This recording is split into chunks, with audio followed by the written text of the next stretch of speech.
নমস্কার, আমি সাগর রায়। Winning coaching সেন্টারের পক্ষ থেকে তোমাদের সকলকে স্বাগত। আজকে আমরা ইতিহাসের প্রাচীন যুগ সম্পর্কে জানব। প্রথমে বলে রাখি, এক ক্লাসে ইতিহাসের প্রাচীন যুগ করা সম্ভব নয়। সুতরাং আজকে আমরা সিন্ধু সভ্যতা ও বৈদিক সাহিত্য সম্পর্কে জানব। তাহলে চলুন শুরু করা যাক। এখানে দেখতে পাচ্ছ, এটা হচ্ছে ভারতের ম্যাপ। প্রথমে আমরা বললাম সিন্ধু সভ্যতা নিয়ে আজকে জানবো। ক্লাস শুরু করার আগে প্রথমে বলে রাখি, হাতের লেখা খুবই খারাপ, সুতরাং প্রত্যেকে একটু অ্যাডজাস্ট করে নিতে হবে। এটা হচ্ছে ভারতের ম্যাপ। এই জায়গাটা রয়েছে আমাদের গুজরাট, এই জায়গাটা রয়েছে আমাদের রাজস্থান, আর এই জায়গাটা রয়েছে হচ্ছে আমাদের মহারাষ্ট্র। সিন্ধু সভ্যতা যদি আলোচনা করি, এটা একটা হিউজ সিলেবাস, একটা ক্লাসে কভার করা খুবই মুশকিল। তবে এই ভিডিওর উদ্দেশ্য ডিফেন্স এবং রেল আর এটসেট্রা যেসব চাকরির পরীক্ষা আছে সেগুলোর জন্য। সুতরাং আজকে আমরা বেসিক জিনিস শিখব। বেসিক কমপ্লিট হয়ে গেলে তারপর মডারেট, তারপর হচ্ছে অ্যাডভান্সে যাব। গুজরাটের এখানে সিন্ধু সভ্যতার একটা শহর ছিল, তার নাম হচ্ছে লোথাল। এর উপরে আছে গুজরাটের সুরকোটাটা। আচ্ছা, লোথালের নিচে আর একখানা জায়গা রয়েছে, তার নাম হচ্ছে ধোলাভিরা।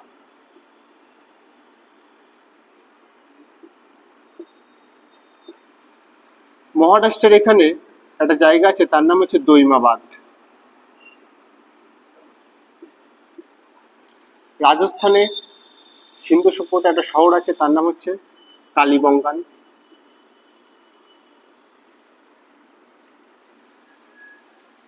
তোমরা নিশ্চয় জানো, আমাদের বেদে সপ্ত সিন্ধুর কথা উল্লেখ আছে।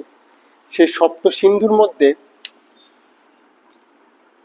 যে মেন সিন্ধু নদী, সেটা আমাদের মানস সরোবর থেকে সৃষ্টি হয়েছে।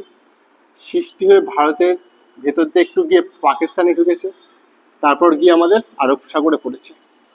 এই সিন্ধু নদীর তীরে এখানে একটা শহর আছে, তার নাম হচ্ছে মহেঞ্জোদারো।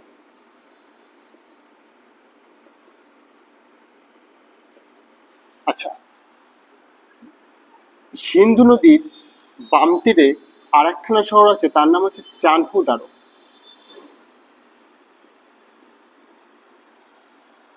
এবার সিন্ধুর একটা উপনদী আছে, তার নাম হচ্ছে ইরাবতী। এখান থেকে সৃষ্টি হয়ে এই সিন্ধু থেকে মিশেছে, এর নাম হচ্ছে ইরাবতী। এর আরেক নাম হচ্ছে রাভি। এই রাভি নদীর তীরে আমাদের যে শহরটা অবস্থিত, তার নাম হচ্ছে হরপ্পা। এবার কোন শহরে কি কি খোঁজ পাওয়া গেছে সেগুলো আমরা এক এক করে জেনে নিই। যেমন ধোলাভিরা, এখানে পাওয়া গিয়েছে সাইনবোর্ড। লোথাল, লোথালে আমরা পেয়েছি বন্দর। বন্দর বলতে পোতাশ্রয়কে বোঝায়।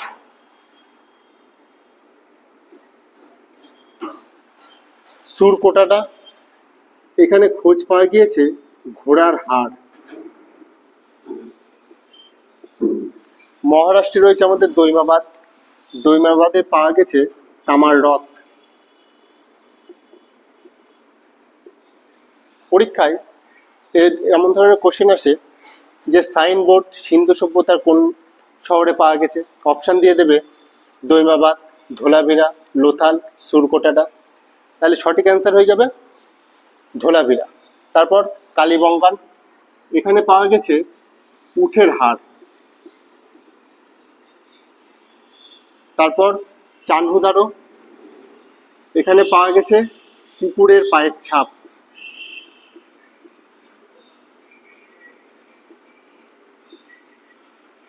তারপর আসি মহেঞ্জোদারোতে।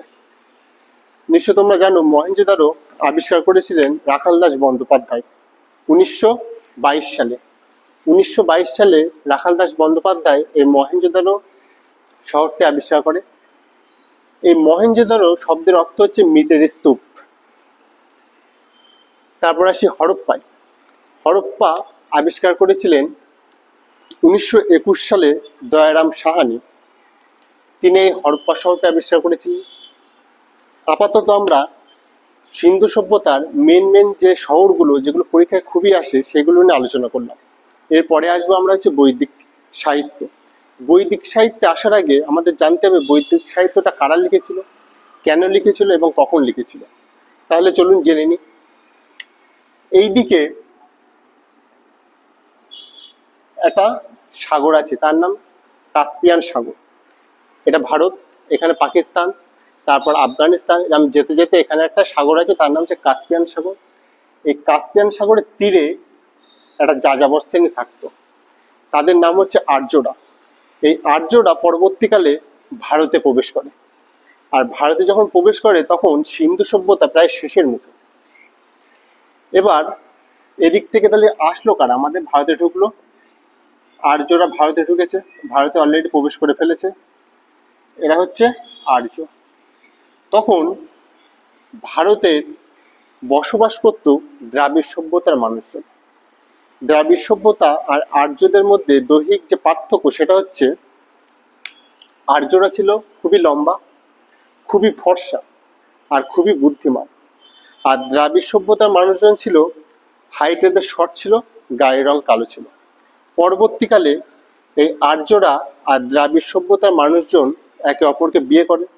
বিয়ে করার পর এদের কোলাবোরেশনে যে প্রোডাক্ট তৈরি হয়েছে সেগুলো হচ্ছে আমরা তোমরা, অর্থাৎ ভারতীয়রা। তাহলে চলুন শুরু করা যাক আর্যদের সম্পর্কে। বৈদিক সাহিত্য জানার আগে আমরা জানবো ভারতবর্ষ নামটা কোথা থেকে এলো। গুপ্ত যুগের একটি রাজা ছিল, তার নাম হচ্ছে দ্বিতীয় চন্দ্রগুপ্ত। সেই দ্বিতীয় চন্দ্রগুপ্তের এক সভাকবি ছিল, তার নাম হচ্ছে কালিদাস। কালিদাসের লেখা অভিজ্ঞান শকুন্তলম নাটকে, সেই নাটকটা যদি আমরা পড়ি সেখানে দেখতে পাবো ঋষি বিশ্বামিত্র একদিন কঠিন তপস্যায় বসে। সেই কঠিন তপস্যা ভাঙানোর জন্য স্বর্গের দেবতা ইন্দ্র একটি অপ্সরাকে পৃথিবীতে পাঠায়। সেই অপ্সরার নাম হচ্ছে মেনকা। পরবর্তীকালে এই বিশ্বামিত্র আর মেনকার বিয়ে হয়। বিয়ে হওয়ার পর এদের একটা কন্যা সন্তান হয়, তার নাম হচ্ছে শকুন্তলা। পরবর্তীকালে এই শকুন্তলার সাথে এক রাজা, তার নাম হচ্ছে দুষ্মন্ত। এই দুষ্মন্তর বিয়ে হয়। এরপর এই দুষ্মন্ত শকুন্তলার এক পুত্র হয়, তার নাম হচ্ছে রাজা ভরত। আর এই ভরত নাম থেকেই নাম হয়ে গেছে ভারত। এবার তাহলে বলবে বর্ষ কি? বর্ষ মানেটা কি? বর্ষ মানে হচ্ছে উপমহাদেশ। যেমন এশিয়া একটি কি মহাদেশ, আর বর্ষ মানে হচ্ছে উপমহাদেশ, মানে মহাদেশের ভেতর যেসব দেশ রয়েছে তাদেরকে আমরা বলবো উপমহাদেশ। আশা করি জিনিসটা বোঝা গেছে। তবে ভারতবর্ষের আগে নাম ছিল জম্মুদ্বীপ। এই জম্মুদ্বীপ নামটা এই কারণে হয়েছে কারণ ভারতে আগে খুব জাম গাছ ছিল। তোমরা নিশ্চয় কালো জাম খেয়েছো। সেই কালো জাম গাছ ভারতে অনেক প্রচুর পরিমাণে পাওয়া যেত বলে এর নাম হয়ে গেছে জম্মুদ্বীপ। ক্লিয়ার? তাহলে আমরা চলে আসি বৈদিক সাহিত্যে। স্টেপ বাই স্টেপ পরপর শিখবো।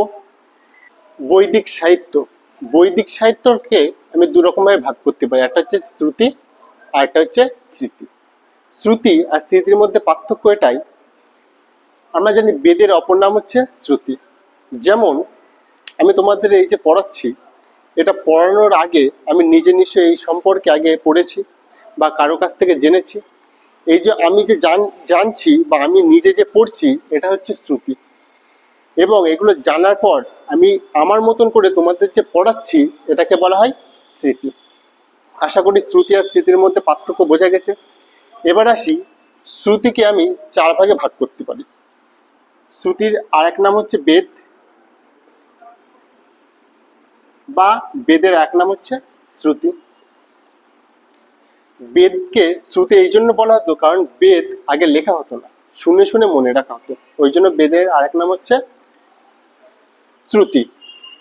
এবার দেখো বেদ 4 প্রকার, একটা হচ্ছে ঋগ্বেদ, সামবেদ, যজুর্বেদ আর হচ্ছে অথর্ববেদ।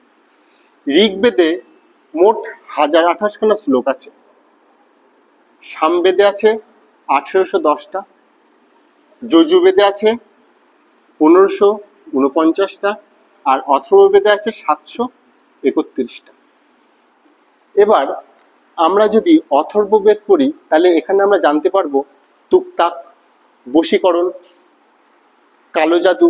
কারো যদি মনে হয় বশীকরণ শিখবো, আমার বশীকরণ জানাটা খুবই দরকার, তাহলে সে অথর্ববেদ কিনে পড়তে পারে। যজুর্বেদে যে অনুষ্ঠান, যাগযজ্ঞ এইসব সম্পর্কে নানা রকম বর্ণনা, নিয়ম কানুন এসব যজুর্বেদে লেখা আছে। সামবেদে লেখা আছে সঙ্গীত। আচ্ছা, ঋগ্বেদে মোট 10টি মণ্ডলে ভাগ করা। ঋগ্বেদ মোট 10টি মণ্ডলে ভাগ করা। দশম যে মণ্ডল, এই মণ্ডলে বর্ণ ব্যবস্থার কথা উল্লেখ আছে।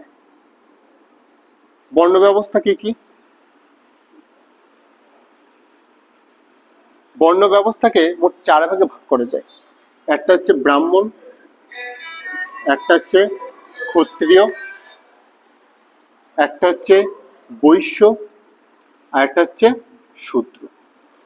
এখনকার দিনে যেমন বংশ পরম্পরা এই জিনিসগুলো চলে আসে বর্ণ ব্যবস্থা, তখনকার দিনে যেমন সিস্টেম ছিল না। তখনকার দিনে কর্ম আর গুণ অনুযায়ী তুমি কোন বর্ণের সেটা নির্ধারণ করা হতো। যেমন তুমি কি কাজ করছো আর তোমার গুণটা কি। গুণ বলতে এখানে 3 রকমের গুণের কথা বোঝানো হয়েছে। একটা হচ্ছে শতগুণ, একটা হচ্ছে রজগুণ, আর একটা হচ্ছে তমগুণ। শতগুণ মানে হচ্ছে যার ব্যবহার খুবই ভালো, ঠান্ডা মস্তিষ্কের মানুষ, কথাবার্তা সুন্দর, মানুষের সাথে ভালো ব্যবহার করতে পারে, জানার আগ্রহ বেশি, শেখার ইচ্ছা বেশি, এগুলো শতগুণের ভেতর পড়ে। রজগুণ মানে হচ্ছে হুট পাবলিক টাইপের, এই হুটহাট মাথা গরম হয়ে যাচ্ছে, এর সাথে ঝামেলা করছে, এই লোক এই চাই সেই চাই, এগুলো হচ্ছে রজগুণের ভেতর। আর তমগুণ মানে হচ্ছে সারাদিন ঘুমাবে, কোনো কাজ করবে না, এগুলো হচ্ছে তমগুণের ভেতর। যাদের রজগুণ তারা সবসময় অ্যাংজাইটিতে ভোগে, আর যাদের তমগুণ তারা সবসময় ডিপ্রেশনে ভোগে। অ্যাংজাইটি আর ডিপ্রেশনের মধ্যে পার্থক্য এটাই, যারা ভবিষ্যৎ নিয়ে বেশি চিন্তা করে তারা অ্যাংজাইটিতে ভোগে। মানে ভবিষ্যতে এটা যদি না হয় কি হবে, আমি যদি ওকে না পাই আমার জীবনে কি হবে, এই যে ভবিষ্যৎ নিয়ে চিন্তা, এটা যারা বেশি চিন্তা করে তাদের সবসময় অ্যাংজাইটিতে ভোগে। আর কোন গুণের ভেতর আসে তারা? রজগুণে। আর তমগুণের ভেতর থাকলে অতীত নিয়ে বেশি চিন্তা করে, এটা হয়ে গেছে, আমার জীবন থেকে চলে গেল, এবার আমি কি করে থাকবো, এই অতীত নিয়ে যে বেশি চিন্তা, এটা যারা বেশি করে তারা হচ্ছে তমগুণের ভেতর পড়ে। আশা করি জিনিসটা বোঝা গেছে। তাহলে বর্ণ ব্যবস্থা আমাদের কোন বেদে উল্লেখ আছে? ঋগ্বেদে উল্লেখ আছে। ঋগ্বেদে যেমন 10ম মণ্ডলে বর্ণ ব্যবস্থা আছে, 7ম মণ্ডলে উল্লেখ আছে আমাদের সপ্তসিন্ধু। সপ্তসিন্ধুর কথা আমাদের 7ম মণ্ডলে উল্লেখ আছে। আজকে আমরা সিন্ধু সভ্যতা, বৈদিক সাহিত্যের শ্রুতি অর্থাৎ বেদ সম্পর্কে জানলাম। পরের ক্লাসে আমরা স্মৃতি সম্পর্কে জানবো। আজকে এই পর্যন্ত, দেখা হচ্ছে পরের ক্লাসে।